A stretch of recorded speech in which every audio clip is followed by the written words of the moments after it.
নমস্কার, শুভ সকাল। বাইরে অঝরে বর্ষা নেমেছে, তার মধ্যেই আমরা আমাদের শেষের কবিতার পাঠ কেন্দ্রে আজকে একটা ক্লাস নিচ্ছি। বাংলা মেজর যে ক্লাসটি অত্যন্ত গুরুত্বপূর্ণ আজকে, আর গুরুত্বপূর্ণ এই কারণে fourth semester Bangla major West Bengal state university. এখানে 2025 সালে একটা প্রশ্ন তোমাদের আমার মনে হচ্ছে আসবেই, আর সেই প্রশ্নটা নিয়ে আজকে আমাদের এই পাঠ কেন্দ্রে আলোচনা করছি। আর সেই আলোচনার সাথে সাথে আমার যা দূরগত 17টি কলেজের ছাত্রছাত্রী আছে তারা আজকে এই ক্লাসের সঙ্গে যুক্ত হচ্ছে। তা আমরা প্রথমে বলে রেখে দিচ্ছি যে অন্যান্য বিভিন্ন চ্যানেলের মতো আমরা তোমাকে কখনোই বলবো না যে প্লিজ সাবস্ক্রাইব আওয়ার চ্যানেল। আমরা এই কথা বলবো না। কেন বলবো? তোমাকে বলতে পারি না এই কারণে, যদি তোমার মনে ভালো লাগে তাহলে তুমি আমাদের সাথে থাকবে, আর যদি না ভালো লাগে তাহলে আমাদের সঙ্গে থাকবে না। আর ছাত্রছাত্রীদের ওপিনিয়ন কি আমরা স্ক্রিনে তুলে দিচ্ছি। সেই কারণে বলছি, এটা কোনো মিনমিনে চ্যানেল নয় যে এখানে তোমাকে থাকতে হবে। এখানে তুমি থাকবে নিজের আবেগে, নিজের প্রয়োজনে, নিজের স্বার্থ সিদ্ধির জন্য আমাদের শেষের কবিতা সুন্দরবন ইউটিউব চ্যানেলে তোমরা থাকবে। এটা আমাদের গর্ব, আর এই গর্বটা সঞ্চারিত করেছে আমার অসংখ্য ছাত্রছাত্রী। তো আজকে আমরা আলোচনা করে নেব বাংলা মেজর ফোর্থ সেমিস্টারে একটা বিখ্যাত টপিকস, পৌরাণিক নাটক। পৌরাণিক নাটক কাকে বলে? পৌরাণিক নাটকের বৈশিষ্ট্য কি? একটি সার্থক পৌরাণিক নাটক আলোচনা করব। আর পরবর্তী ভিডিওতে আমরা প্রকাশ করব খুবই ইম্পর্টেন্ট প্রশ্ন, বর্তমান সময়কালীন পৌরাণিক নাটকের জনপ্রিয়তা হ্রাসের কারণ কি? পরবর্তী ভিডিওতে আমরা প্রকাশ করব, আগামীকাল প্রকাশ করব। যদিও আমাদের এখন সময়টা চলছে সাজেশন প্রকাশে, আমাদের দিন রাত আমাদের যারা আছেন শেষের কবিতার অভিজ্ঞ শিক্ষকরা তারা কিন্তু এই কাজ করে চলেছেন। কারণ 100% কমন শেষের কবিতা সুন্দরবন ইউটিউব চ্যানেল দিতে পারে। সেই কারণে আমরা বলছি এটা কোনো মিনমিনে চ্যানেল নয়। আমরা এখানে কণ্ঠ রেখে বলি, কখনো চোখে চোখ রেখে আমরা কথা বলি। কারণ সেই সাহস, এই ঔদ্ধত্য আমার দিয়েছে বর্তমানে ওয়েস্ট বেঙ্গল স্টেট ইউনিভার্সিটির অধীনে 16টি কলেজের ছাত্রছাত্রী, 17টি কলেজের ছাত্রছাত্রী আমরা একটা দিয়েছি। তো আলোচনা করে নিই পৌরাণিক নাটক কাকে বলে। এইটা নিয়ে প্রথমে আমরা আজকে ক্লাসে শুরু করছি। আমরা জানি পৌরাণিক নাটক হলো এমন একটি নাটক যে নাটকের মধ্যে থাকবে পৌরাণিক আখ্যান কাহিনী, পুরাণ কাহিনীর রস, শৌর্য, বীর্য। সেই সাথে থাকবে পুরাণ ধর্মগ্রন্থ থেকে কাহিনী গ্রহণ, যেখানে চরিত্রগুলি থাকবে মহাশক্তিমান বলিয়ান। এবং শুধু তাই নয়, এখানে বীর যোদ্ধাদের জীবন কাহিনী নিয়ে আলোচিত করা হয়। অর্থাৎ এই পৌরাণিক নাটকের ধর্মীয় নৈতিক মূল্যবোধ প্রচার করা হয়ে থাকে। সেই সাথে পুরাণ ঐতিহ্য এবং সংস্কৃতির প্রতি শ্রদ্ধা জানানো হয়, এবং সর্বোপরি পাঠককে বা দর্শককে পৌরাণিক রসে ভাসিয়ে দেওয়া হয়। সেটাই হলো আমাদের পৌরাণিক নাটক। আর এই নিরিখে আমরা পৌরাণিক নাটকের বেশ কয়েকগুলি বৈশিষ্ট্য আমরা দেখতে পাই, আর সেই বৈশিষ্ট্যগুলি আমরা দ্বিতীয় ধাপে আলোচনা করব। আর সেই আলোচনার সাথে সাথে আমরা বলি, আমাদের ইতিমধ্যে নিউ ব্যারাকপুর থেকে স্টাডি সেন্টার আমাদের বারাসাতে ট্রান্সফার হয়েছে, এবং অনলাইন ক্লাসের ব্যবস্থাও কিন্তু আমাদের আছে। যদি কোনো ছাত্রছাত্রীর বিশেষ কোনো সমস্যা হয় অবশ্যই প্লিজ হোয়াটসঅ্যাপ নিন, আমরা চেষ্টা করব তোমার প্রশ্নের উত্তর দেওয়ার জন্য। তবে একটা কথা বলে রাখি, স্পেসিফিক কোনো প্রশ্ন ধরে আমার কাছে অ্যান্সার চাইবে। স্যার বাংলার প্রশ্নগুলো দিন, স্যার এডুকেশনের প্রশ্ন দিন, সরি এইভাবে আমাকে বলবে না, আমাকে স্পেসিফিক একটা প্রশ্ন উত্তর দাও, দুটো প্রশ্ন বলো, তিনটি প্রশ্ন বলো, একাধিক প্রশ্ন বলো, আমরা চেষ্টা করব তোমাকে দেওয়ার জন্য। কারণ ইতিমধ্যে তোমরা হয়তো জেনেছ আমাদের একটা ওয়েবসাইট আছে, শেষের কবিতা সুন্দরবন ইউটিউব চ্যানেলে আরেক ওয়েবসাইট আছে শেষেরকবিতাblog.com। সেখানে কিন্তু আমাদের এই নোটগুলো পাবলিশ করা হয়, অত্যাধুনিক নোট। আমরা চ্যালেঞ্জ দিয়ে বলছি, একটি নোট পরের বছর আমরা ব্যবহার করি না, যেটা অন্যান্য থেকে ব্যবহার করা হয় আমরা করি না। প্রতি বছর আমরা নোটস তৈরি করি নতুন নতুন তথ্য দিয়ে। এটাই আছে শেষের কবিতা সুন্দরবনের বিশেষত্ব, পৌরাণিক নাটকের বৈশিষ্ট্য। 1 নম্বর বৈশিষ্ট্য হবে, আমরা আলোচনা শুরুতে বলেছিলাম, পুরাণ ভিত্তিক কাহিনী। পৌরাণিক নাটকের কাহিনী যেহেতু আমরা পুরাণ ধর্মগ্রন্থ বা পুরাণ কাহিনী থেকে আমরা সংগ্রহ করি, সেই কারণে এই জাতীয় নাটকের কাহিনী হয় পুরাণ ভিত্তিক। 2, আর এই পুরাণ ভিত্তিক কাহিনী বলতে আমরা বলতে পারি রামায়ণ, মহাভারতের মতো অন্যান্য পুরাণ কাহিনী। 2 নম্বর বৈশিষ্ট্য, নৈতিক শিক্ষা এবং উপদেশ। পৌরাণিক নাটকের মধ্যে দিয়ে অবশ্যই থাকবে জীবনের নৈতিক শিক্ষার একটা দিক, আর সেই সঙ্গে থাকবে একটা উপদেশ, কি আমাদের করতে হবে, কি আমাদের করা উচিত নয়। এই নৈতিকতা বোধ কিন্তু পৌরাণিক নাটক থেকে আমরা শিখতে পারি বা জানা যায়, আর এটাই পৌরাণিক নাটকের একটি উল্লেখযোগ্য বৈশিষ্ট্য। 3 নম্বর বৈশিষ্ট্য, অলৌকিক ঘটনার ব্যবহার। আমরা আগেই বলেছি পৌরাণিক নাটকের কাহিনী যেহেতু পুরাণ থেকে সংগ্রহ করা হয়, আর সেই পুরাণ থেকে সংগ্রহ করা কাহিনী যদি হুবহুভাবে যদি প্রকাশ করা হয়, নাটকে রূপান্তরিত করা হয়, সেই নাটক কিন্তু পাঠক বা দর্শকের মনে কিন্তু লাগবে না। সেই কারণে পুরাণের সাথে কিন্তু অলৌকিকতার ছাপ এই পৌরাণিক নাটকে রাখা হয়। সেই কারণে এই নাটকে একটা অলৌকিকতার ছাপ আমরা পরিলক্ষিত হতে দেখি। 3, কবিত্বপূর্ণ ভাষা। পৌরাণিক নাটক হবে মার্জিত, কাব্যিকময় এবং সাহিত্যিক মূল্যযুক্ত। আর এই বৈশিষ্ট্যগুলি তখনই থাকবে যখন কাব্যকার, নাট্যকার সেই নাটক রচনা করবেন, তার একটা সাবলীল কাব্যিকময় ভাষা দিবে। 4 নম্বর বৈশিষ্ট্য, আড়ম্বরপূর্ণ সাজসজ্জা এবং পোশাক।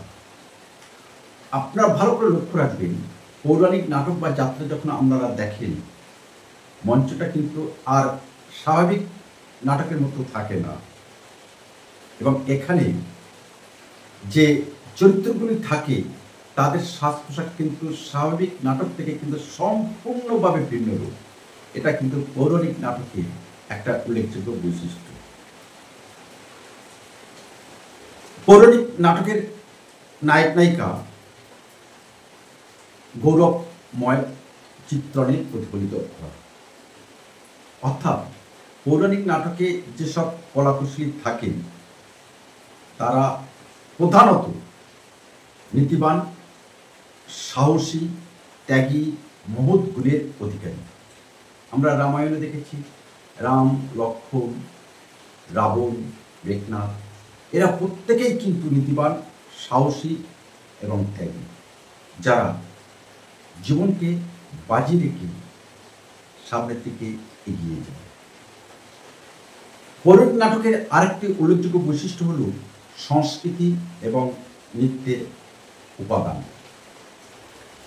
অনেক পৌরাণিক নাটকে সঙ্গীত ও নৃত্য বিশেষভাবে গুরুত্ব পায় বা গুরুত্ব দেওয়া হয়। বিশেষত দেবতাদের পূজা এবং যুদ্ধং দেহি মনোভাব এই নাটকের কিন্তু একটা অন্যতম বৈশিষ্ট্য। তো এটা ছিল আমাদের পৌরাণিক নাটকের বৈশিষ্ট্য।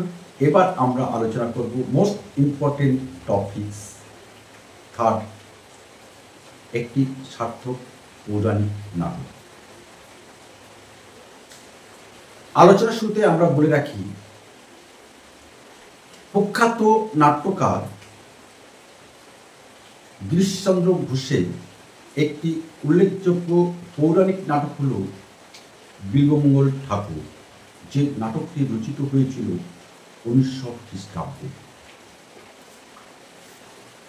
আর এই প্রেক্ষিতে আমরা বলতে পারি যে এই বিল্বমঙ্গল নাটকটি নাট্য জগতে বা নাট্য সাহিত্যের ইতিহাসে একটি অন্যতম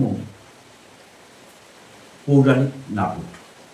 কারণ এই নাটকে যে আগে আমরা আলোচনা করেছিলাম পৌরাণিক নাটকের বৈশিষ্ট্য, সবকটি বৈশিষ্ট্য কিন্তু আমরা এই বিল্বমঙ্গল নাটকে পরিলক্ষিত দেখি।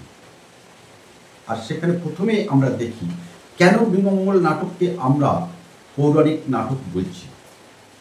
তার প্রধান পয়েন্ট হলো এই নাটকে অর্থাৎ বিল্বমঙ্গল নাটকে আছে আধ্যাত্মিকতা। সার্থক পৌরাণিক নাটক কেবল গল্প বলে না, সার্থক পৌরাণিক নাটক কখনোই গল্প বলে না, এর গভীরে এবং এর উচ্চ আধ্যাত্মিক একটা পর্যায়ে থাকে। এই নাটকের গভীরে একটা উচ্চ আধ্যাত্মিক পর্যায়ে থাকে। আর বিল্বমঙ্গল নাটকে সেই আধ্যাত্মিকতা বোধ কিন্তু সেই বার্তা, আধ্যাত্মিকতার বার্তা পাঠকের কাছে, দর্শকের কাছে তুলে দেবে। আসলে এই নাটকে আমরা দেখি ভক্ত ভগবানের পায়ে, ভগবানের কাছে আত্মসমর্পণ করে দেয়। ত্যাগী, এই বিল্বমঙ্গল ঠাকুর প্রচন্ড প্রবলভাবে ত্যাগী। তিনি ঈশ্বরের কাছে, ভগবানের কাছে নিজেকে সমর্পণ করেছেন। আর এই সমর্পণের কাছে আছে একটা পরম আধ্যাত্মিকতা বোধ। এই নাটক থেকে আমাদের শিক্ষা দেয়, নৈতিক শিক্ষা দেয়। ত্যাগী জীবনের প্রধান মূল্যবান সম্পদ। দ্বিতীয়, পৌরাণিক নাটক হতে গেলে সেখানে চরিত্রের মহত্ব এবং মানবিকতা বোধ থাকতে হবে। আর বিল্বমঙ্গল নাটকে বিল্বমঙ্গল চরিত্রের মধ্যে আমরা সেই মহত্ব বোধ এবং মানবিকতা আমরা দেখতে পাই। সেখানে দেখি দেবদেবী বা পৌরাণিক চরিত্রগুলি প্রায়শ বৃহৎ এবং তাদের মধ্যে কিছু মানবিক সত্তা যেমন থাকে তেমনি দুর্বলতাও থাকে। আর এই মানবিক সত্তা এবং দুর্বলতা এই চরিত্রগুলিকে বাস্তবসম্মত করে তোলে। আমরা যেমন মানুষ, আমাদের মধ্যে কিছু দুর্বলতা আছে, আমাদের মধ্যে কিছু মানবিকতা আছে, তাই তো আমরা বাস্তবসম্মত।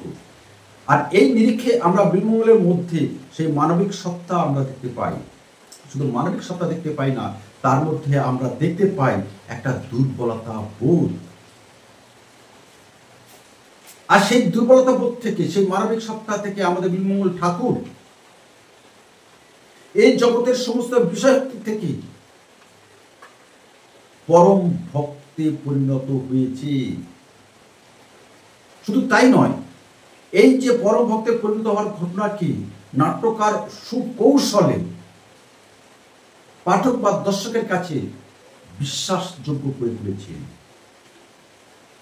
বিল্বমঙ্গল ঠাকুর নাটকে আরেকটা পরম জিনিস আমরা লক্ষ্য করতে পারি, সেটা হল ভাব গাম্ভীর্যপূর্ণ ভাষা এবং সংলাপ।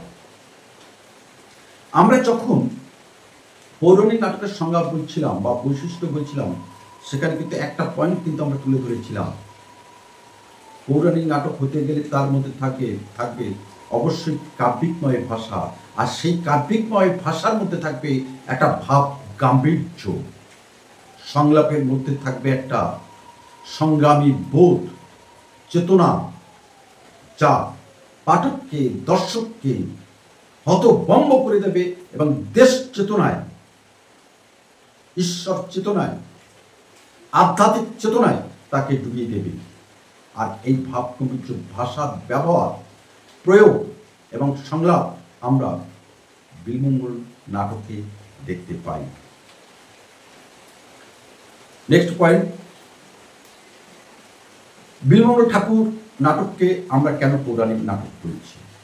বলছে এই কারণে, এই নাটকের মধ্যে আছে নাটকীয় সংঘাত, সেই সঙ্গে আছে একটা চরম পরিণতি। আমরা জানি যে কোনো নাটকের মধ্যে একটা নাটকীয় সংঘাত থাকে, থাকে ট্র্যাজেডি বোধ, যা এই সংঘাত বা ট্র্যাজেডি বোধ থেকে চরিত্রগুলির জীবনে আনে একটা বিস্তর পরিবর্তন। আর সেই পরিবর্তন না হলে কখনোই বীরমঙ্গল ঠাকুর কখনো ঈশ্বর চেতনায় নিজেকে আত্মসমর্পণ করে দিতে পারত না। বীরমঙ্গল ঠাকুরের মধ্যে সেই সংঘাত ছিল, যে চরিত্রের পরিবর্তন ছিল, যার পরিণতিতে সে ঈশ্বরের পায়ে, ঈশ্বরের কাছে ত্যাগের মধ্যে দিয়ে নিজেকে সমর্পণ করেছে আমাদের বীরমঙ্গল ঠাকুর। শুধু তাই নয়, এই বীরমঙ্গল ঠাকুরের জীবনে একজনের প্রবলভাবে ছিল। তিনি হলেন আর কেউ না, তিনি হলেন চিন্তামণি। কে এই চিন্তামণি? চিন্তামণি একজন পতিতা। আর এই পতিতা এই বীরমঙ্গল ঠাকুরের ত্যাগের পথে বাধা হয়ে দাঁড়িয়েছিল, কিন্তু পারেনি। কারণ তার মধ্যে আছে একটা শৌর্য, বীর্য, ত্যাগ, মহিমা। তাকে বেঁধে রাখা যায় না, যেমন বেঁধে রাখা যায়নি চৈতন্যদেবকে, যেমন বেঁধে রাখা যায়নি ভগবান গৌতম বুদ্ধকে। আর আমরা এই সকল বিষয়গুলি আমরা এই বীরমঙ্গল নাটকে পুঙ্খানুপুঙ্খ দেখতে পাই। সেই কারণে আমরা অবশ্যই বলব, বীরমঙ্গল ঠাকুর নাটকটি একটি অবশ্যই সার্থক পৌরাণিক নাটক। আমরা পরবর্তী ভিডিওতে প্রকাশ করব বর্তমান সময়কালীন পৌরাণিক নাটক জনপ্রিয়তা হ্রাসের কারণ। তো আজকে আমরা এখানে রাখি, আগামী কোনো একটা সময়ে তোমার সাথে নিশ্চয়ই আমার দেখা হবে। নমস্কার।